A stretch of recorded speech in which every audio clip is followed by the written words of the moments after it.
Bonjour à tous, donc Annie Standard, pharmacien de formation et comme tout le monde n'est pas parfait, je suis maître de conférence à la faculté de pharmacie et j'enseigne la parasitologie. Je suis ici en tant que représentante du GIVRE. Donc le GIVRE, je vais vous en parler un petit peu plus, et donc c'est un groupe d'enseignants qui est à l'origine d'un projet et qui est devenu module d'enseignement qu'on appelle le Profiterol. Je peux passer comme ça. Alors le GIVRE, c'est un groupe d'enseignants qui s'est formé il y a maintenant 3-4 ans, même peut-être 5. Groupe d'enseignants, au départ on était 3, à discuter entre deux portes dans les couloirs sur comment moduler nos enseignements, comment les changer, comment les modifier pour motiver un peu plus les étudiants sur leur apprentissage. Et à l'issue du congrès IP3S, je ne sais pas si vous connaissez, on s'est retrouvés à 6 et on s'est dit tiens, il faudrait peut-être qu'on fasse un petit groupe un peu plus officiel, qu'on se réunisse régulièrement pour discuter un peu de notre envie d'innover en pédagogie. Alors le GIVRE, c'est le groupe pour l'innovation, la valorisation et la réflexion sur les enseignements. Et donc vous avez ici quelques représentants fondateurs du groupe. Donc le groupe a évolué depuis. Et les missions de ce groupe étaient avant tout de se retrouver sur un outil commun qu'on utilisait tous à la faculté de pharmacie, qui était une chaîne éditoriale qu'on appelle Scénari Chain, qui est une chaîne éditoriale open source, qu'on utilisait pour faire nos supports d'enseignement. Et on utilisait notamment 2 modèles documentaires qui étaient les modèles Opal et Topaz. Alors avec la création de ce groupe GIVRE, les missions se sont un peu plus dessinées. Donc l'idée était de produire et de valoriser justement ces supports d'enseignement, d'essayer d'amener d'autres enseignants de la fac à rejoindre le groupe et à essayer d'utiliser cette chaîne éditoriale. Et puis surtout, le leitmotiv, c'était de réfléchir à comment innover en pédagogie pour que nos amphis finalement se remplissent un peu plus qu'à l'heure actuelle. Alors aujourd'hui, le GIVRE a bien évolué puisque maintenant on est 13 enseignants-chercheurs. On a été rejoint également par 2 personnes qui s'occupent des TIS, donc une ingénieure TIS et un technicien TIS, qui nous aident beaucoup au quotidien. Et vous voyez, c'est un groupe pluridisciplinaire puisqu'on va de la parasitologie, alors qui est en force dans ce groupe, on est 3, à la virologie, en passant par la pharmacie clinique, la statistique, et bien sûr Monsieur Ravo, l'informatique, qui nous aide également beaucoup à développer tous nos projets. Alors, Profiterol est venu dans un contexte un peu particulier, notamment au moment où a été créé le GIVRE, on était dans la réforme des études de santé, notamment du diplôme de docteur en pharmacie, et la réforme du DE de pharma nous amenait à professionnaliser de plus en plus la formation. Le souci de cette professionnalisation, c'était qu'on était confronté à des gros effectifs. Donc on a des promos de 200 étudiants. Comment former et massifier correctement nos étudiants était vraiment un problème. En parallèle de ça, on avait cette réflexion sur l'évolution des méthodes pédagogiques au sein de la faculté.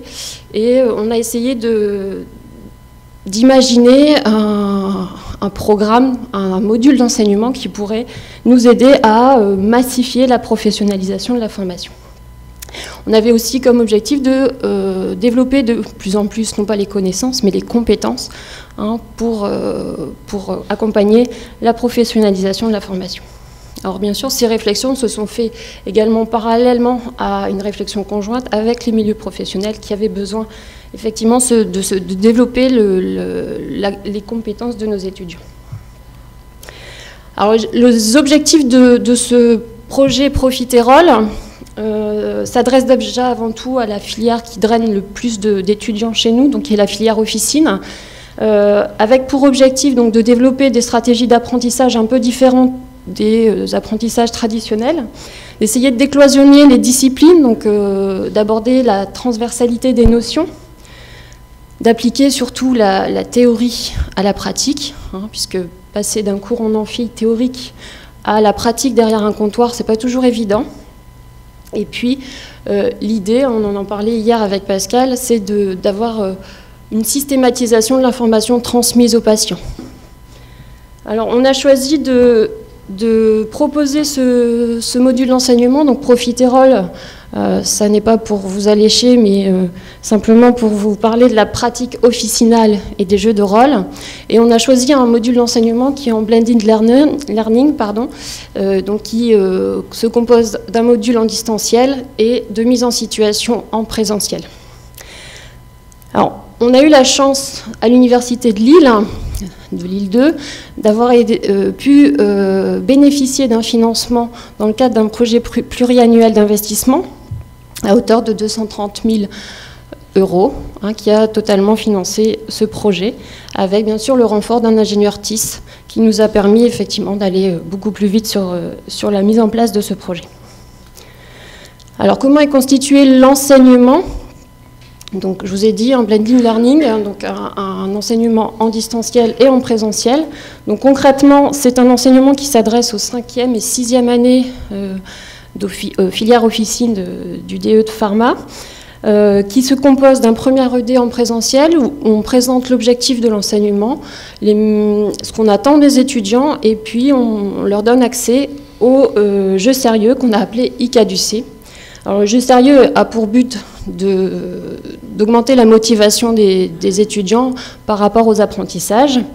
On les laisse travailler sur ce jeu sérieux pendant 2 à 3 mois et on les retrouve ensuite en ED sur des mises en pratique professionnelles, donc des mises en situation professionnelle qui s'accompagnent toujours d'un débriefing et je tiens à remercier David parce que sans lui, cette partie débriefing n'aurait pas pu rencontrer le succès qu'elle rencontre aujourd'hui.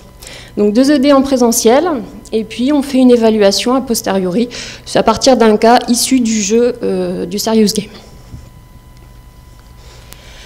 Alors plutôt que de faire de longues histoires, je vais laisser mes collègues vous présenter un peu ICADUC par une petite vidéo. J'espère que ça ne va pas prendre trop de temps. Je vous laisse apprécier.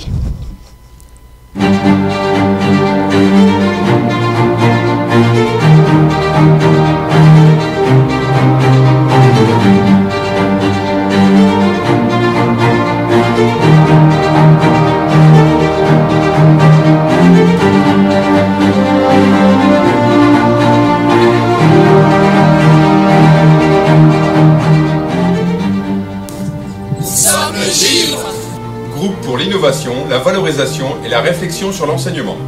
Enseignants-chercheurs de la faculté de pharmacie, nous nous intéressons aux innovations pédagogiques. Nous avons choisi de construire un Serious Game pour accompagner les simulations en présentiel à l'officine virtuelle et pour renforcer la motivation des étudiants dans leur apprentissage. Nous voulons que les étudiants se prennent au jeu. Pour cela, ils sont confrontés à un scénario ludique avec des dizaines de cas de comptoir. Ils sont plongés dans un environnement modélisé en 2D, 3D, et incluant de nombreux exercices. Leur progression dans le jeu leur permet d'accéder à des cas de plus en plus complexes et de débloquer des énigmes transdisciplinaires. Ils ont également accès à des cours en ligne pour renforcer leurs connaissances et à un tableau de bord pour se situer dans leurs apprentissages. Nous avons choisi de garder un univers plus proche possible de la réalité pour les mettre en situation professionnelle. Qu'ils puissent s'entraîner un maximum avant d'exercer en officine.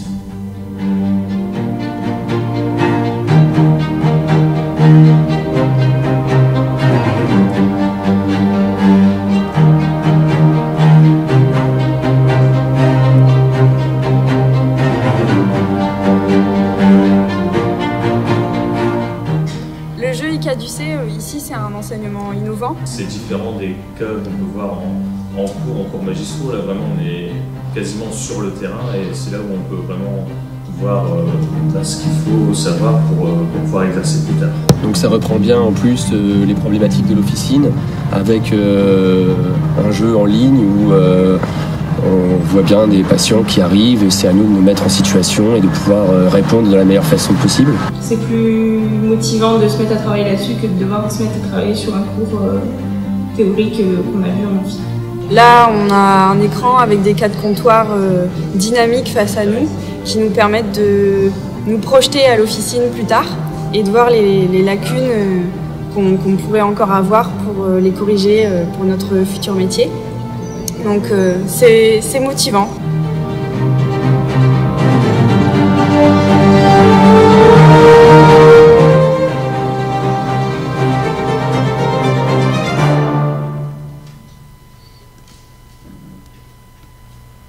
Alors concrètement, comment ça se passe pour l'étudiant qui a accès au jeu? Donc il rentre dans le jeu, donc il a accès à une carte 2D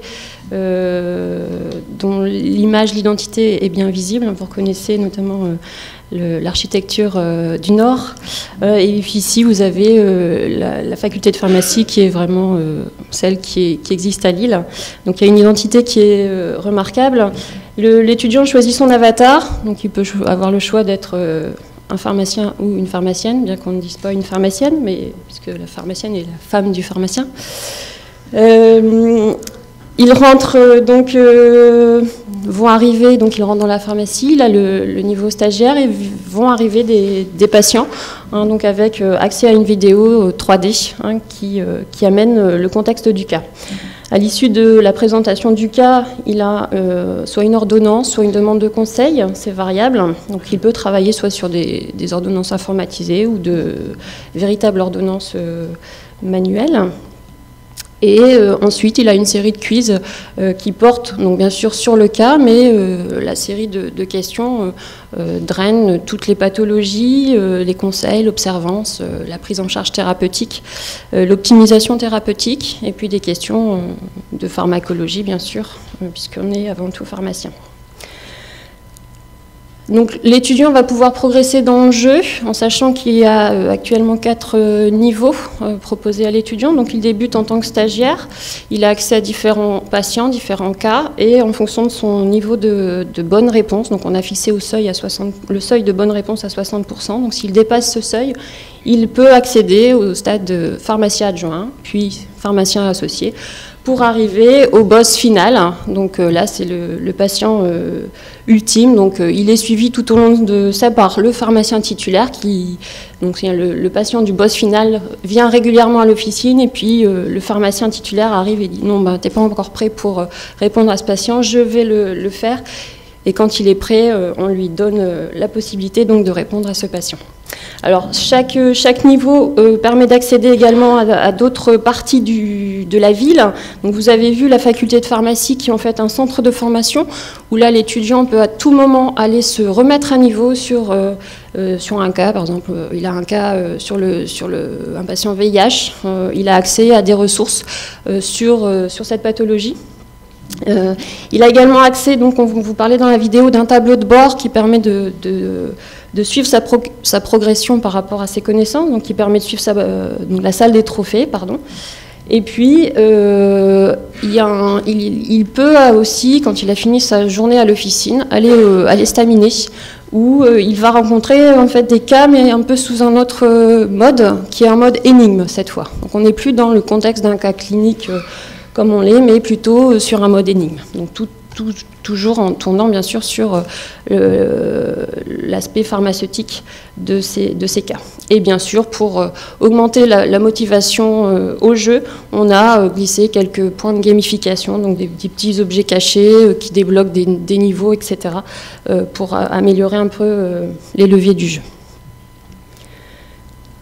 Alors notre choix, c'est tourner. Alors on aurait pu totalement externaliser la prestation, mais on avait des contraintes en fait qu'il ne fallait pas déroger.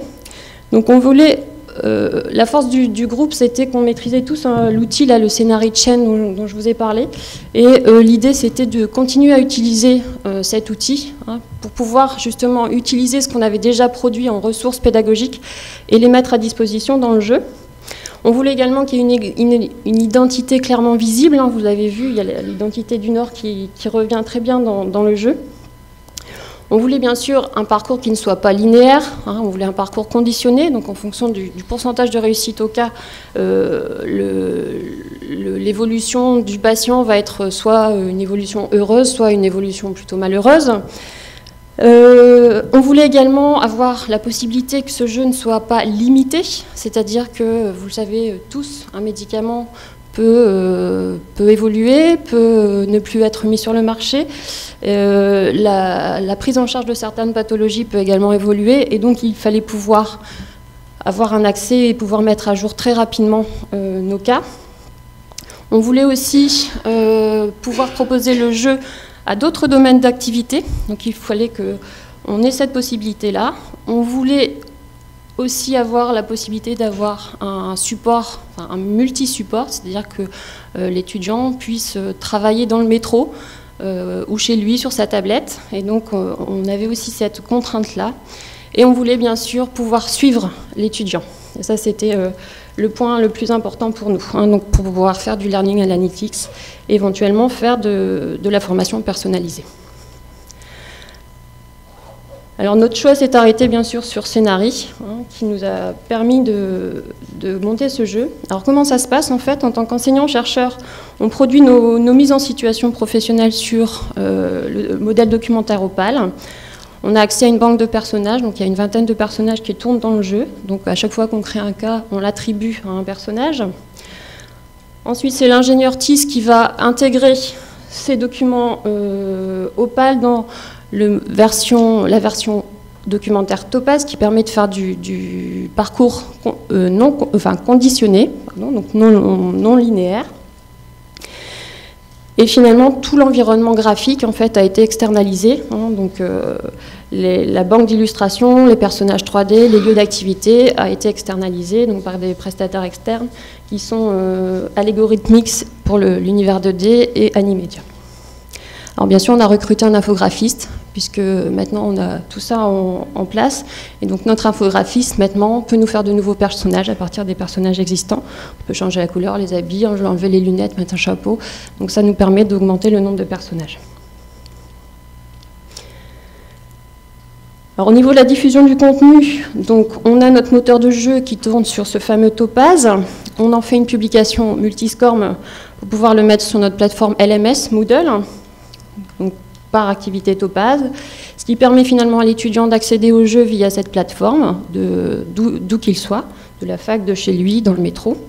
Alors dans le métro, c'est un peu plus compliqué puisqu'il faut une connexion Internet qu'on n'a pas encore à Lille, dans le métro.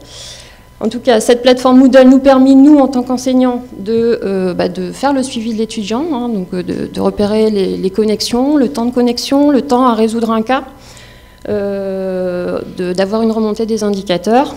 Et puis ces remontées d'indicateurs, bien sûr, sont prises en charge par les statisticiens pour nous faire des learning analytics.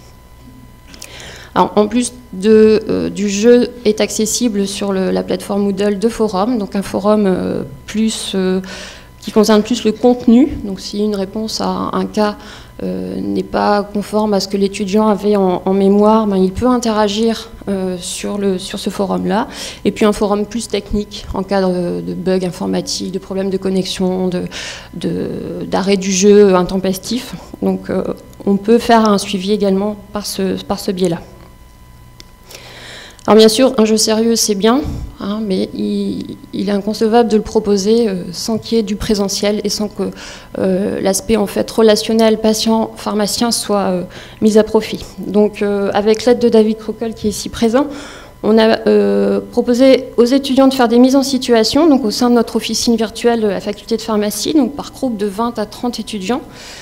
Donc en fait, ces étudiants sont confrontés à différents scénarios, donc qui peuvent être soit issus du jeu, soit de nouvelles mises en situation. Et donc ils ont en fait une quarantaine de minutes de mise en situation, donc ils sont par 3.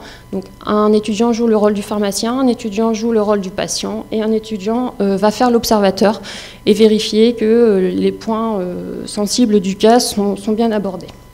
Et ensuite, l'autre moitié de la séance est consacrée au débriefing. Donc d'abord un débriefing individuel, puis un débriefing collectif avec restitution éventuellement sur les cas qui ont posé, les points qui ont posé problème. Donc David en parlera cet après-midi, hein, mais c'est le plus important pour nous, ce débriefing. C'est là où commence l'apprentissage. Alors l'état des lieux actuellement de Profiterole, donc on a proposé la première version du jeu et du module d'enseignement en 2014-2015, donc il est inclus dans les maquettes pédagogiques pour les étudiants de 5e et de 6e année de la filière officine. Donc en 2014, c'était la première édition de la nouvelle 5e année, donc on l'a proposé uniquement aux étudiants de 5e année. À l'époque, on avait 63 cas de comptoir, ce qui représentait à peu près 533 exercices, avec en moyenne 8 à 9 exercices par cas. Et les cas portaient sur 10 disciplines médicales et pharmaceutiques, allant de la cardio à la bobologie, etc. Aujourd'hui, 500 étudiants sont passés sur ICADUC et sur les mises en situation, avec à l'heure actuelle 74 cas de comptoir et plus de 651 exercices. Alors, on a fait une première enquête de satisfaction des étudiants sur la première version 2014-2015. Donc à l'époque, on avait coupé la promo en deux. On avait proposé le jeu sérieux à une partie de la promo et les mêmes cas, mais sous version linéaire, à l'autre partie. Et au cours du semestre suivant, on a échangé les rôles. Et donc sur ce questionnaire d'insatisfaction, donc 52 étudiants avaient répondu au questionnaire sur la centaine d'étudiants à l'époque. 60% se définissaient comme joueurs, 71% ont préféré la version jeu à la version linéaire classique, 65% ont trouvé que ICADUC était beaucoup plus motivant, et de façon étonnante, mais ça se comprend très bien, hein, dans le cas de l'examen, ils ont quand même préféré la version linéaire. Donc vous voyez, en fonction des objectifs d'apprentissage, le choix de l'étudiant n'est pas le même. Donc c'était très intéressant. Et puis finalement, ça nous a permis d'adapter en fait le gameplay du jeu pour s'adapter au plus vite. Alors sur les premières analyses Learning Analytics, alors on est vraiment dans les toutes premières données assez préliminaires. Je vais vous présenter des graphiques un peu surprenants. Donc on a commencé à faire des analyses en composantes principales sur tous les cas qu'on avait, donc classés par pathologie, mais on a pris en compte aussi comme variable le nombre de cafés, le pourcentage de réussite et le cas par niveau. Alors voici une répartition du pourcentage de réussite des étudiants en fonction des disciplines médicales. Et vous voyez, hein, déjà sur ce premier graphique, vous voyez qu'il y a certaines variables qui sont totalement aberrantes, hein, celles que j'ai encadrées en rose. Et on s'est demandé pourquoi finalement nos étudiants dans ces disciplines-là étaient en fait des billes, puisqu'ils étaient tous à 0. Et en fait, en discutant avec les informaticiens, on s'est rendu compte qu'en fait, il y avait un problème dans la remontée d'indicateurs. Donc ce n'était pas plus un problème de cas, mais c'était plus un problème informatique. On a continué nos analyses.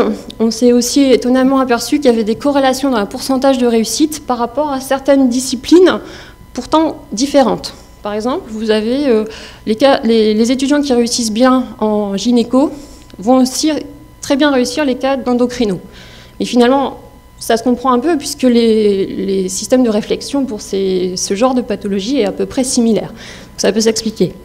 Ensuite, on a également une corrélation dans les cas infectio-pneumo. Et si on regarde bien nos cas, finalement, tous les cas de pneumo sont des cas d'infectio.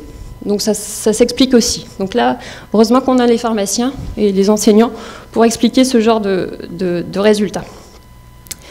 Dernier point, sur ces premières analyses, on s'est aperçu qu'il n'y avait pas de corrélation en fait, entre le pourcentage de réussite et le nombre de cas réalisés. Et en fait, ça s'explique très bien, et c'est les concepteurs du moteur du jeu qui nous l'ont appris, c'est que finalement, un étudiant qui n'arrive pas à franchir la barre des 60%, on va lui proposer des cas de rattrapage. Donc en fait, plus il fait de cas, moins il est bon. Donc ça s'explique aussi. Donc voici en fait les premières analyses vraiment très préliminaires, hein, mais en fait qui nous a permis finalement de s'apercevoir qu'un jeu sérieux ne peut pas se concevoir tout seul, et c'est avant tout le regroupement des concepteurs du jeu, des informaticiens et bien sûr des enseignants-chercheurs qui fait la force du jeu.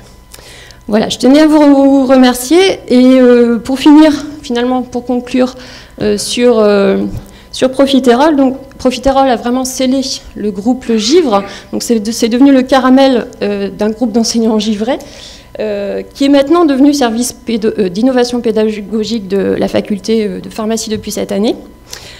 Ça nous a permis également de commencer à initier des collaborations très alléchantes, puisqu'on fait des mises en situation maintenant pharmaciens avec le département de médecine générale de la faculté de Lille. Donc on confronte dans des contextes d'interprofessionnalité les étudiants en pharmacie et les étudiants en médecine générale, donc c'est très intéressant. C'est également la base culinaire d'autres projets, donc notamment il y a un projet qui se développe sur l'université qui est le projet Caviar, donc qui en fait utilise le moteur du jeu Profiterole, sauf que là, les cas ne sont plus dans une officine, mais dans un cabinet d'avocats. C'est également un projet qui s'exporte, puisque depuis peu, on a développé des partenariats avec d'autres facultés de pharmacie, donc Bordeaux, Grenoble, Bruxelles également, et on va notamment signer une convention avec Montpellier prochainement. Et bien sûr, pour mettre un peu la cerise sur le gâteau, comme le chou n'est rien sans la crème, bien sûr, le jeu sérieux c'est bien, mais il ne se fera jamais sans présentiel. Voilà, je tenais à vous remercier. Les givrés vous remercier de nous avoir conviés à vous présenter un peu ce qu'on a fait. Et je tiens à préciser que le projet est ouvert aux collaborations. Juste pour vous allécher encore plus, les outils utilisés sont gratuits. La génération du jeu est gratuite. La seule contribution qu'on vous demande, si vous voulez entretenir un partenariat avec nous, c'est de rédiger vos cas. Voilà, c'est tout. Je vous remercie beaucoup. Merci beaucoup, Annie. Est-ce que des questions, des réflexions, des mises en appétit? C'est alléchant, hein?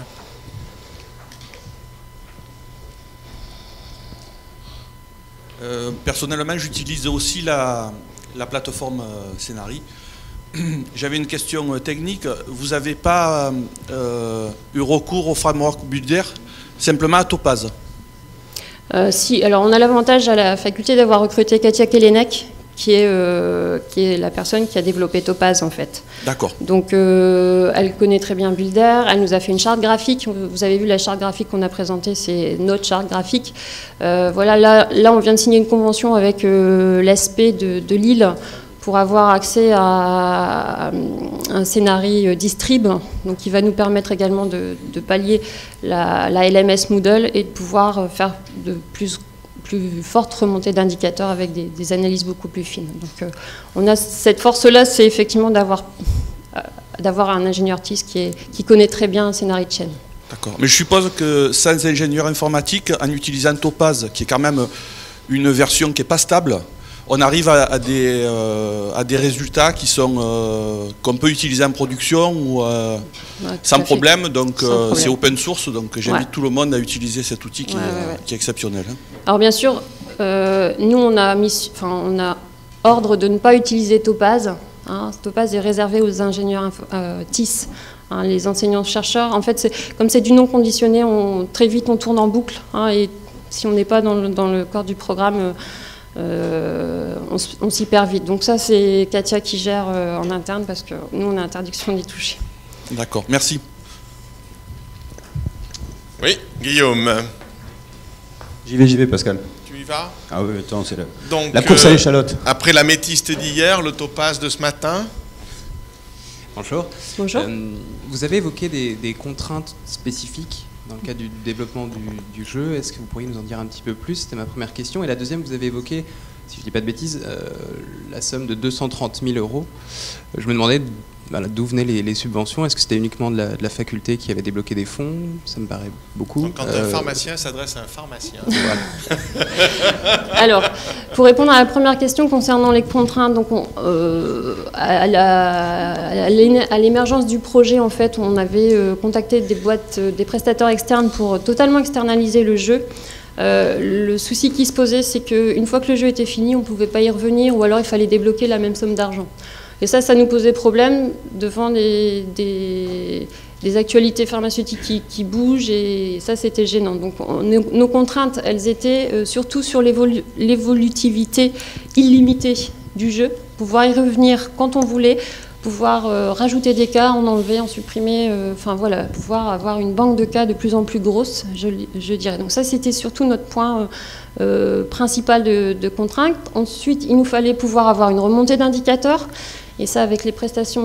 Alors, j'ai discuté hier, apparemment, ça commence à venir, mais à l'époque où on a lancé le projet, cette remontée d'indicateurs n'était pas trop dans l'air du temps. Donc, on avait cette contrainte-là. Et puis, en fait, on utilisait déjà tous Scénario Opal et on savait que c'était réalisable avec Topaz, donc on n'a pas cherché bien loin non plus, quoi. Donc comme on savait tous l'utiliser, on le maîtrisait très bien, on a dit on va essayer et puis on verra bien, quoi. Donc on a monté un projet qui a été totalement financé par l'Université de Lille 2 sur un plan pluriannuel d'investissement de l'université, donc qui a dégagé des fonds par rapport à la formation continue.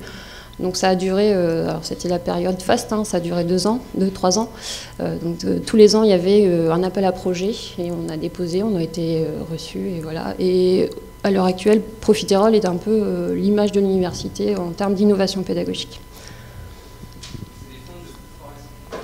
Ouais. Voilà, c'est ça.